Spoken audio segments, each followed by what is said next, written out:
라솔라의 소근소근. 안녕하세요, 라솔라입니다. 이번에는 매출 매입 정리하기에서 제일 궁금해하셨던 간편 장부에 대한 영상입니다. 잘 들을 준비 되셨나요? 우선 이 영상이 나에게 도움이 될지 가벼운 마음으로 봐주시길 부탁드립니다. 간단하게 간편 장부란 먼저 설명하면, 우선 사업자라면 누구나 기장에 대한 의무가 있다는 걸 아시죠? 이 기장이라고 하면 사업 관련된 거래를 기록하고 관련된 증빙을, 서류를 보관을 해야 한다라는 말인데요. 쉽게 말해 사업에 관련된 거, 산 것, 판 것, 쓴 것 등을 내용을 기록하고 그거에 대한 영수증, 세금계산서, 신용카드 영수증 등을 보관하라는 의미예요. 그래서 대부분 사업자들은 사업의 재산 상태를 확인할 수 있는 대차 대조표나 그 손익거래 등을 변동 없이 빠짐없이 기록하는 손익계산서를 기록하여 계산하는 복식부기로 장부를 기록하라고 되어 있습니다. 하지만 우리처럼 이렇게 영세하고 매일 장사도 해야 하고 하는데 알아듣지도 못하는 회계 용어를 써가면서 장부 써야 할까요? 아니면 정말 힘들게 10만원 벌었는데 과연 그걸 기장료로 써야 할까요? 당연히 힘들겠죠. 그래서 간편 장부를 허용해주고 있습니다.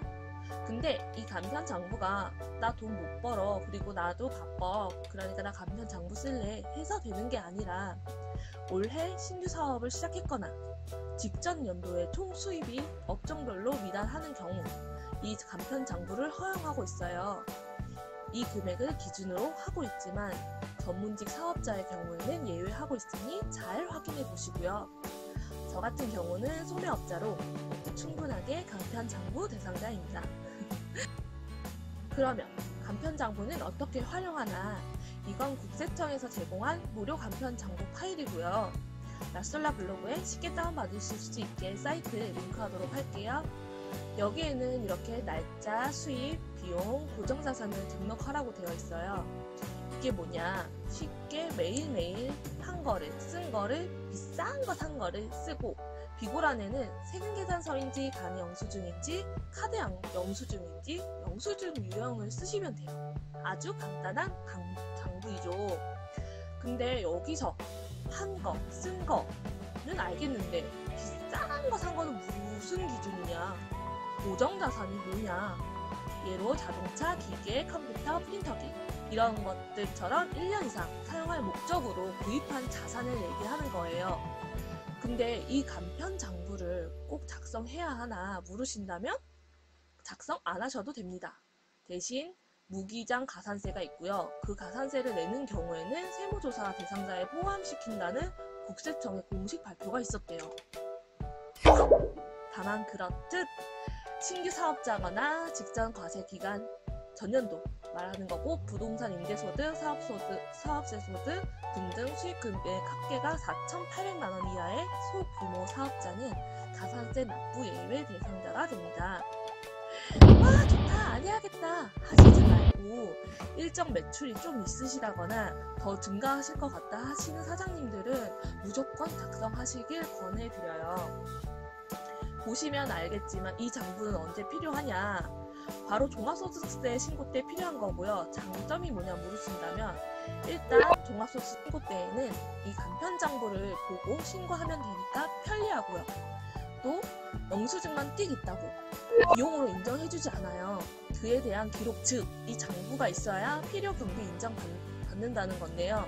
일반 비용뿐 아니라 아까 말씀드린 고정자산을 구입하셨을 때 생기는 감가상각비, 직원이 계실 경우 퇴직충당금, 또 외상계에 관련된 대손충당금 같은 실제로 비용이 발생되진 않았지만 그만큼의 비용을 인정해주기도 한다는 점이에요. 그리고 작성함으로써 불필요한 가산세를 납부하지 않아도 된다는 점이 제일 크죠. 또 장부 내용의 인정을 받을 수 있다는 점인데요. 장부 인정, 이게 무슨 말이냐? 장부상에 혹시나 오류가 있더라고 하더라도 기장된 내용에 따라 총 수익 금액과 소득 금액이 계산이 가능하다면 세무서에서는 이 기장에 대해서는 부인하지 못한다는 점입니다. 단 매출이 정말 적으신 분들의 같은 경우는 종합소득세 신고 때 이 장부가 없다고 하더라도 추계 신고가 있는데요. 이거는 증빙이 하나도 없어도 몇 프로의 매출금의 몇 프로 정도는 비용으로 인정해주겠다는 것도 있기는 해요.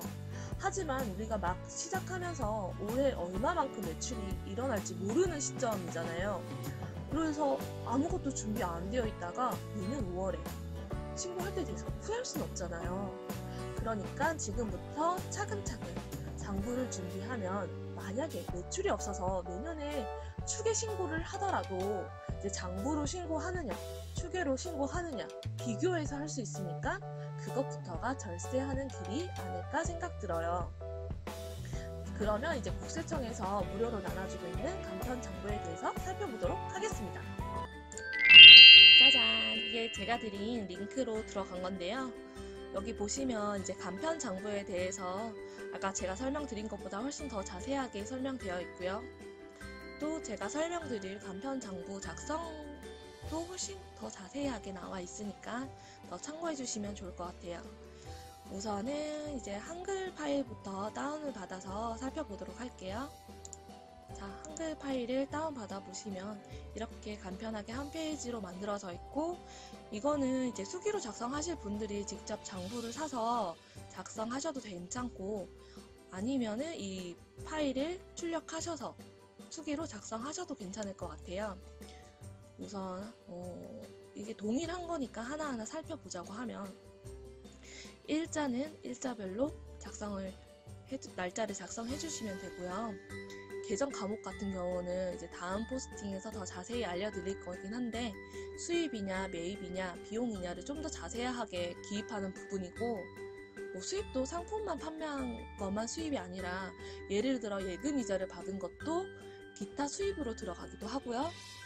비용도 물건 산 거인지 아니면은 광고비로 썼는지 운반비로 썼는지 정도는 구분해 주는데 다음 포스팅으로 넘기도록 하겠습니다.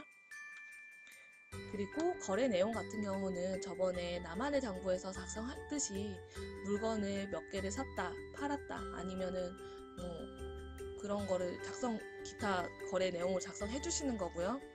거래처 같은 경우는 저는 이제 기업이랑 거래하는 거가 아니기 때문에 매출 같은 경우는 매장은 피치몰, 그 외에는 뭐 카카오 스토리, 카카오 쇼핑, 스토어팜 이런 식으로 구분해 줄 거고요. 매입건 같은 경우는 꼼꼼하게 넣어줄 거예요. 또 수입 같은 경우는 실제 일어난 실제 수입을 넣어주시고, 저 같은 간이사업자 같은 경우는 굳이 부가세를 안 넣어주셔도 됩니다.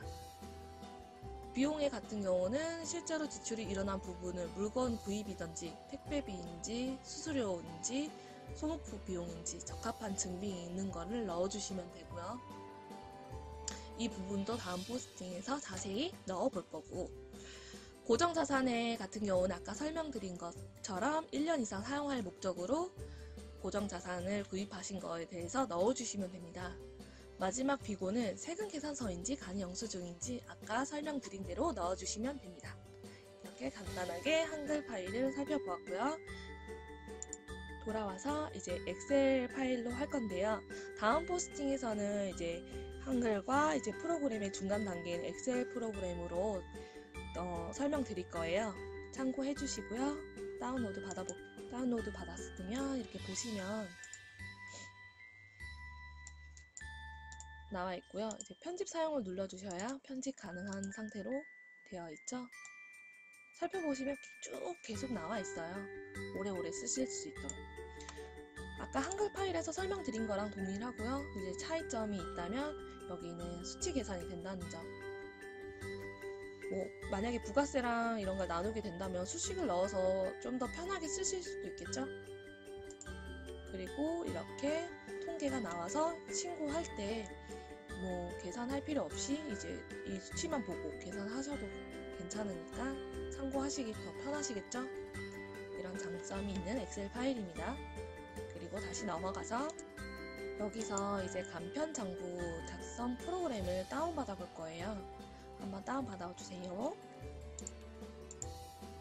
자, 이렇게 다운을 받으시면 진짜 무슨 이게 프로그램처럼 잘 돼 있어요. 그냥 살펴본다고 하면 이제 기본 사항에는 저희 사업자를 이렇게 넣어주시면 되는 거고요. 거래처 등록에는 말 그대로 아까 제가 설명드렸다시피 저는 뭐 매출처 같은 경우는 이제 매장, 피치몰이라고 할 거고, 스토어팜, 아니면 카카오 스토리, 카카오 쇼핑 이런 식으로 구분해서 넣어줄 거예요. 거래처 현황을 보시면 이 거래처 등록한 거래처들이 쭈루룩 보여주실 거고요. 이것도 되게 좋은 장점. 저는 매달 이제 간편 장부와 이제 저만의 장부를 출력해서 보관을 할 거거든요. 네, 그런 부분도 다음 포스팅에 나올 건데, 이제 이 출력하는 기능이 있기 때문에 깔끔하게 출력할 수 있다는 점. 이제 제일 중요한 부분. 간편 장부 입력. 아까 우리는 엑셀 파일이나 이제 한글 파일 같은 경우는 건별로 제가 다 이걸 입력했어야 되잖아요. 이 프로그램 같은 경우는 여기서 입력을 하면 여기에 자동이 들어가는 거예요. 예를 들어 수입이 있으시면 거래처, 저 같은 경우는 뭐 피치몰 넣는다고 했잖아요. 그런 식으로 매장 매출은 피치몰을 들어갈 거고, 거래 부분도 만약에 상품 매출이면 매출, 그 외에 다른 수입이면 수입 기타로 넣어주시는 거고, 금액을 넣어주시는 건데, 여기서 주의하실 점은 이제 저 같은 경우 간이사업자라고 해서 아까 말씀드렸다시피 부가세를 넣으실 필요가 없는데 넣었더니 부가세가 자동으로 나와요. 지워주시면 돼요. 지워서 뭐 이제 각종 우리가 분류를 할 수가 있잖아요. 분류해서 매출을 넣어주시면 되고요. 장부에 기록을 넣어주시면 자동으로 장부가 기록이 돼요. 넣어주시면 되고, 날짜 같은 경우는 자동으로 오늘 날짜가 계산이 돼요. 만약에 다음 날에 넣는다거나 하면 유의해서 넣어주시면 됩니다. 비용 같은 것도 살펴보면은 아까 제가 거래 구분을 조금 까다롭다고 했잖아요. 어렵다고 했잖아요. 그거를 조금 외우기 힘드시다 하시는 분들은 오히려 프로그램을 사용하시면 이렇게 자동으로 선택만 하시면 되니까 훨씬 편하지 않을까 생각 들어요. 이런 비고란도 굳이 하나하나 안 넣어도 되고 이렇게 선택하시면 되기 때문에 더 편하실 거라고 생각 들어요. 고정자산 매입도 마찬가지. 이런 식으로 넣어주시면 자동으로 들어간다는 점. 그리고 이건 엑셀 파일이랑 다르게 여기서 수정이 안 돼요. 수정이 안 돼서 장부 정정이나 삭제 같은 경우는 눌러주셔서 직접 여기서 수정을 해주셔야 돼요. 재고 입력 같은 경우는 저 같은 경우는 이런 거 일일이 할 수가 없어서 하지는 못하고요. 이제 필요하신 분들은 사용하시면 됩니다. 신고 서식 출력 이런 기능이 있기 때문에 나중에 신고하실 때 훨씬 더 편한 점 있겠죠? 자, 또 초기화도 가능하시고요. 영업 현황표로 해서 뭐 거래처 유형별로 거래 현황도 가능하시고, 또 기간별로도 집계가 가능하시니까 조회도 가능하시고 좋은 자료가 되겠죠. 거래처 유형 이런 식으로. 그래서 이제 매출이 많지 않으신 분들이나 저처럼 이것저것 살펴보지 않으셔도 되는 분들은 간편 장부 하나 가지고도 충분하게 활용하실 수 있을 것 같아요. 자, 여기까지 보셨는데요. 여러분들 너무 복잡하신가요? 그냥 세무사 사무실에 맡기자 싶으신가요?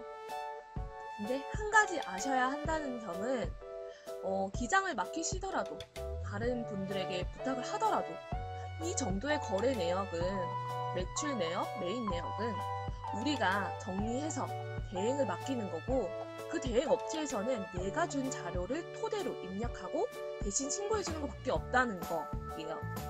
그러니까 내가 증빙을 하나를 못 챙기면 사무실에서 알아서 챙겨주는 게 아니라는 점. 그렇다면 우리가 해야 할 일은 부지런히 장부를 작성해야 한다는 점이고요.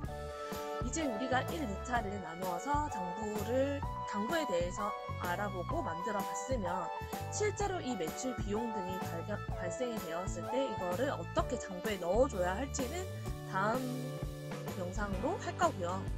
또 각자의 역할이 무엇이고 이걸 월별로 어떻게 정리해서 이것들을 어떻게 쓰임을 하는지 1월 매출을 함께 정리해보면서 매출 매입 정리하기를 마무리할 거예요. 그럼 다음 포스팅을 보기 전에 사장님들이 하셔야 할 일은 나만의 장부를 만들기 만약에 뭐 제 거 보시고도 굳이 필요 없다 하시는 분들은 이제 간편 장부를 활용하시면 될 것 같고요. 또 간편 장부 중에서도 여러 가지가 있잖아요. 이 간편 장부를 어떤 걸로 사용하실지. 라술라 같은 경우는 엑셀 파일로 해볼 거고요.